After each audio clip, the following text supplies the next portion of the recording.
ಮಲೆನಾಡಿನ ದುರಂತ. ತಿಳಿ ನೀಲಿಯ ಬಣ್ಣದಲ್ಲಿ ತಂಪಾಗಿ ಹರಿಯುತ್ತಿದ್ದ ನದಿ ಇಂದೇಕೋ ಕಡುಕೋಪದಲ್ಲಿ ಕೆಂಪಾಗಿ ಹರಿಯುವ ದಿಕ್ಕು ಬದಲಿಸಿ ರಕ್ತ ದೋಕುಳಿಯ ಆಡಿತು.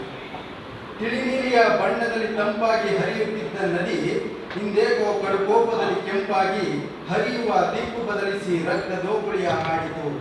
ಬಡವ ಶ್ರೀಮಂತ ಎನ್ನದೆ ಎಲ್ಲರ ಬದುಕನ್ನೊಂದಿತು.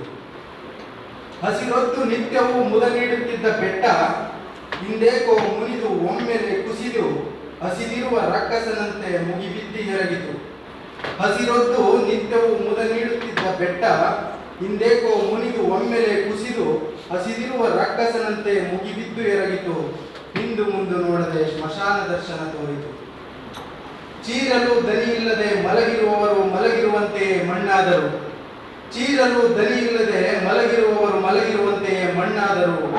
ಹಾರುಣ್ಣುವ ಹಸುಬುಸು ಬೋರ್ಗರೆವ ನೀರುಂಡು ಬಿಗಿ ಹಿಡಿದ ಮುಷ್ಟಿಯಲ್ಲಿ ತಾಳಲಲ್ಲೇ ಜೀವ ಬಿಟ್ಟಿತು. ಎಲ್ಲಿಂದಲೋ ಬಂದವರು ಎಲ್ಲಿಗೋ ಹೋಗಬೇಕಾದವರು ದಿಕ್ಕು ದೆಸೆಯಿಲ್ಲದೆ ಹೆಣವಾದರು. ಎಲ್ಲಿಂದಲೋ ಬಂದವರು ಎಲ್ಲಿಗೋ ಹೋಗಬೇಕಾದವರು ದಿಕ್ಕು ದೆಸೆಯಿಲ್ಲದೆ ಹೆಣವಾದರು. ಕೋಟೆಗಳನ್ನು ಕಟ್ಟಿದವರು ಕೋಟೆಯನ್ನು ಇಟ್ಟವರು ಪ್ರಕೃತಿಯಾಡಿದ ಬೇಟೆಗೆ ಬಲಿಯಾದರು. ಯಾರ ಕಣ್ಣಿಗೂ ಕಾಣದಾದರು. ನಮಸ್ಕಾರ.